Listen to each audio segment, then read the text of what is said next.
Now, this is the part of the show that I actually have really been looking forward to, because it's something that I know very little about, but I'm all ears. And we're going to, it's esports. We're going to have Adam on, and he's going to tell us what it's all about and how to get the edge. And the odds market and Bet Sport Daily, we're all about getting an edge. So look forward to Adam. There's Adam. Adam, how are you?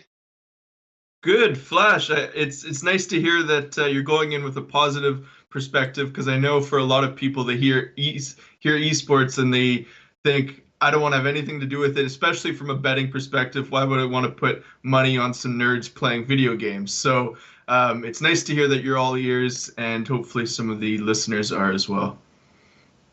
Yeah, I was just going to say, can you educate newbies? Because the thing is, when something starts, and everything had a start, that unless you know, you've got to listen, because only a fool wouldn't listen if there's an opportunity, one, to make money, and two, to enjoy something.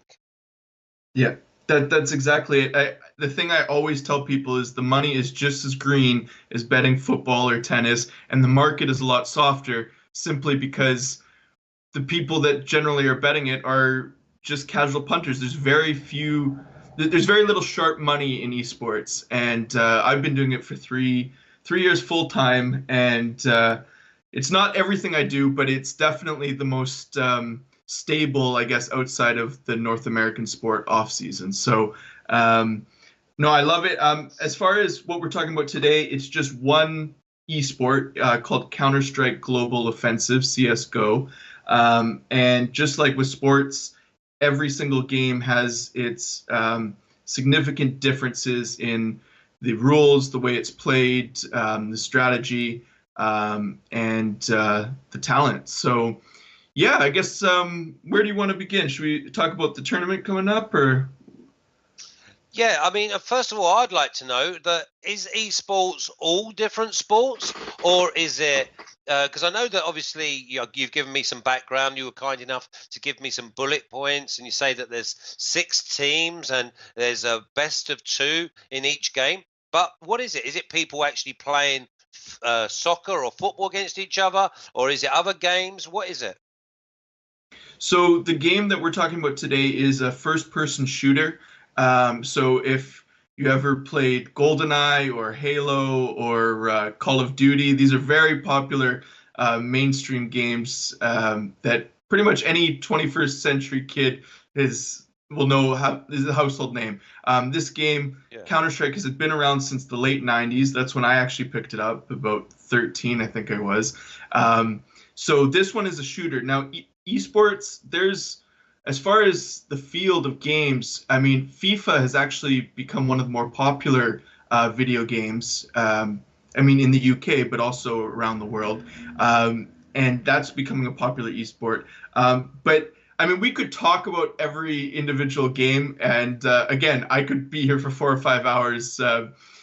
But we'll just focus on the one coming up this week. So for this tournament, you're right, there's 6 teams. It's a very small tournament called the CS Summit in Los Angeles. And the format's actually quite unique. It's a retro format back to the old school days of Counter-Strike and esports tournaments, where friends would get together at a house and throw a party over a weekend, and they'd hook up multiple computers or Xboxes all in the house so they could play each other locally. I mean, this is before high-speed internet, when you could easily just play from your own houses. So the CS Summit, it's a very boutique little tournament, and everybody sort of hangs around the house, has drinks and food, and it's Los Angeles, so the weather's nice. So I have my eye on a few, one outright in particular that we can go over. But yeah, any questions about that so far? Well, no, listen, I love it, and I don't want to bore the people out there, but I got to number 73 in the world with Shogun. and I used to have to get up at 4 o'clock in the morning because of the people in my team were in Thailand, so they were hours Yeah. ahead of me, and people in America, North America, who were 5 or 6 hours behind me. So Yeah. yeah, I mean, Shogun, I had when I was a Was professional footballer, I broke my leg twice, so I was in rehab, so I didn't have to train for like 6 to 8 months. So I was up yeah. all night playing Shogun. So yeah, Was I that had my was that part in the team. Shogun? Was that Shogun Total War? What Shogun was it? Yeah, Total War. Yeah, it was original. Yeah, Yeah, 98 to about I played that as a 2001. kid. That's Yeah, so hilarious. I know Yeah, what I it know was where I'm at great. with that. I was quite happy being with my warrior monks and everything else. Listen, I'm going off on a tangent. Find me some value, and what is your outright? Absolutely, absolutely. I'm gonna have to pick your brain about that because I have not met anybody in 20 years other than my brother who's played Shogun Total War. So we're gonna have to chat about that another time. Um, Yeah. so the 6 teams attending are a very talented field. The world number 2, well, I think they're number 3 currently, but in my eyes, the second best team in the world, Liquid, is the outright favorite. You can get them between 2.3 and 2.5, just about everywhere. Now, that's the team I'm going to be taking to win the CS Summit. Even though 2.3 isn't a great price on an outright, you have to remember there's only 6 teams. The top 4 all go to playoffs, and then they play 2 best of 3s. So Liquid could go 1-1 through all of the round robin matches, group stage matches, and then get, if they go first or second, they'll get probably a favorable seed, and then they have an excellent map pool. So I'm really, if provided that they get to the finals and they're in good form, I really don't see them slipping up here. I think that's still good value. So I've gone with them. Now, a few of the other teams attending have beat them, taken maps off of them in the past. So if Liquid is looking shaky in the group stage, it's not like I'm going to ride or die with them all week long. It's something I never like to do. We see it's just like with tennis, where you'll see from one tournament to the next, a certain pro is in better form, more well rested. So if Liquid sort of shows up and they're using it as a training weekend prior to their tournament next week, then I'll definitely be looking to fade them because they'll surely be a favorite against everybody this week. So yeah, that's my outright. But it's a smaller tournament, and I want viewers to be careful with this one because 5 of the 6 teams are attending DreamHack Dallas, which is the much bigger tournament next week. So it's very possible that teams that are coming to Los Angeles are just getting warmed up like a boot camp style training ground before they go to Dallas. So some teams might come in wanting to win the trophy. I think Liquid has a better chance for their price this week than they do for their price next week, if that makes sense. So it would be like getting Nadal in a smaller 500 tournament prior to Roland Garros, where he might be a shorter favorite for the 500 tournament, but there's a much more stacked field at the French Open. So the value, even though it's a shorter price, actually makes sense at the smaller tournament. And he's going to be tuned in. Now you mentioned best of 2. So what happens with a 1v1? What happens with like a 1-on-1? Is it like a playoff or? So the group stage matches, the round robin. I personally do not like the format this year. I was talking to a colleague about it.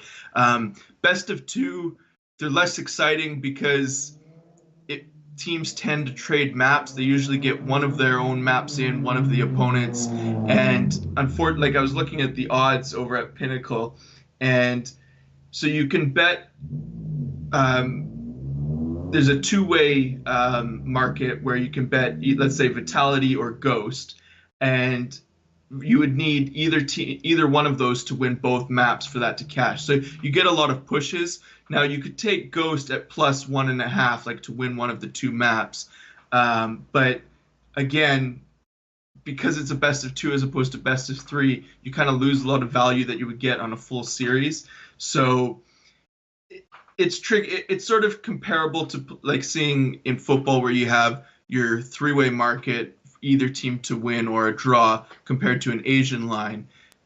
With an Asian line, you can at least you can buy down so you can get the right, team to win by a certain amount of goals.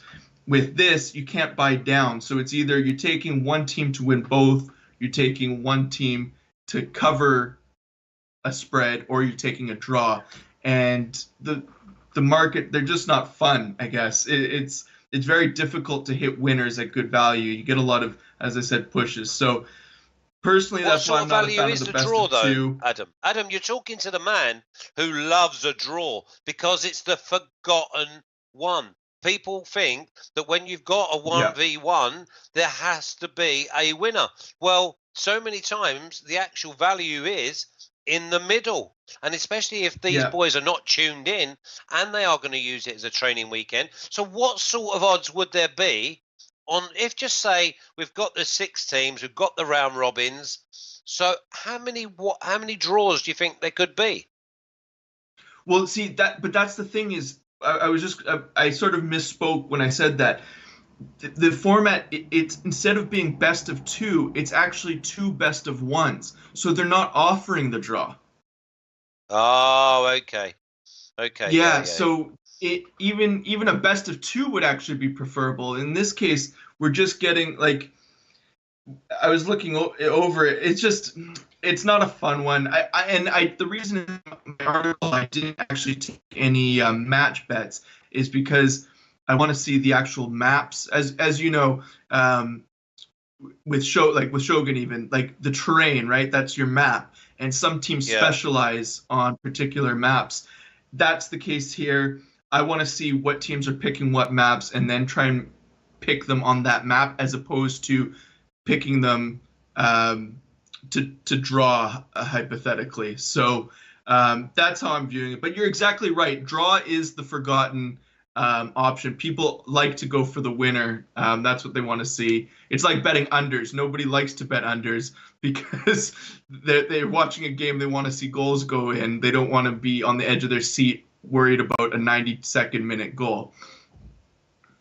Hey, as we said before, there's all ways to make money, and if you think it's going to be a 0-0 or a 1-1 or just a 1-0, and you've got teams who can't score goals, then you've got to go with it. Now, I'm like, obviously, you've got me intrigued because obviously it's flicked the Shogun switch in my head. So have we got a defense and attack going on here on different maps? Have you got a repel? So obviously, if you've got the right sort of strategy to defend, is it easier to defend than attack in some of these games? That's a great analogy for it, actually, and I've never really thought about it that way. But intrinsically, I probably have. 73 in the world, Adam. You're not talking to like just some divvy. You know what I mean? I used to do it 20 hours a day. Do you know what, Flash? RTS games like Shogun are incredibly popular again, and like StarCraft you might have heard of, or Age of Empires. I mean, those are old school games. But we'll talk about that another day. We'll have to have you on when I'm talking StarCraft, because Shogun's definitely a parallel. But as far as attacking and defending, with Counter-Strike, absolutely. So there's a counter-terrorist side, the CTs, and there's a terrorist side, Ts. On particular maps, they lean a little bit more CT or T-sided. And I was chatting with a guy, Bill, while we were listening to the other guys. He's identified a very basic foundational part of betting Counter-Strike, which is you can catch live prices as teams switch from defense to attack and vice versa. If it's easier on a map like Train or Nuke to be on the defending side and a team is trailing, it's like, I'm trying to draw. It would be like in football. All of a sudden, you're going against the wind, or going with the wind as opposed to against the wind. That would be, I guess, a similar kind of way to look at it. Or fighting uphill. Yeah, you're trying to exactly. attack uphill. That's the best way. Yeah, yeah. If you're playing on one of those sort of Sunday football league pitches where it's slanted down a little bit, maybe that would be the perfect analogy for it as well. But yeah, you're absolutely right, and I encourage people to. I posted 2 articles I wrote last year talking about maps and how they lean one way or the other, and I should probably retweet them. It's probably about time because I think a lot of bettors get in their mind, my team has this lead, they should win the map rather than thinking, is the lead that they currently have enough when they switch sides? So, no, you're absolutely right. And I think you have a sort of a esports blood built into you, Flash. I think you should come and chat about it more often in the future. Well, I think it's the same with anything like this. We obviously when we before I went into Shogun, I had to read a book because it was all about the strategy and honor of the way that we played, and that obviously helped you in battles because you went the right way about it. It's the same as this. I'd have to watch and learn and see, but you've already the only way we're going to grow this is by you keep throwing it out there and us giving you the platform to educate people like Yeah, myself. So yeah. are you happy with a man with that liquid at 2.3 to 2.5 as we stand at the moment? Yeah, so I took him at Unibet 2.5. I know there's a couple guys that are colleagues. I think someone got them at 3.0 a week ago. That was great. I still like them. I like them honestly for anything above 2. I know that sounds like a short price for an outright winner, but there's 6 teams. Liquid, if they're in form and they want to win this tournament, that is a great price for them. It also, as I said, if as the week develops, they really are sort of saving their strategies for the next tournament that we sometimes see, then we can look to flip it. It's 2.0, it's 1 unit, or sorry, 2.5, it's 1 unit, and I'm happy to get involved at that price. Adam, good luck. We'll be watching. Maybe we'll speak next week. And the next one is the next one in Dallas. That's right, yeah, and that's a big tournament, so we'll definitely have our work cut out for us. Okay, well, let's hope you're taking a few green ones on to Dallas, and I think all eyes will be on Liquid this weekend, and then That's maybe right. Liquid. Will they? I mean, will they then go on and be favourites again? That's exactly what I said in the article is if Liquid doesn't cash this week, we'll get a better price if we want to take them next week. If they do cash, the money's going to come in on them for next week, and we can look at some of the other teams. The field is very talented next week. So I think Liquid should be in one of the 2 finals. And I think this is the more ideal one based on the field of teams. So I appreciate you taking the time to listen and ask the right questions today, Flash, and we'll talk next week.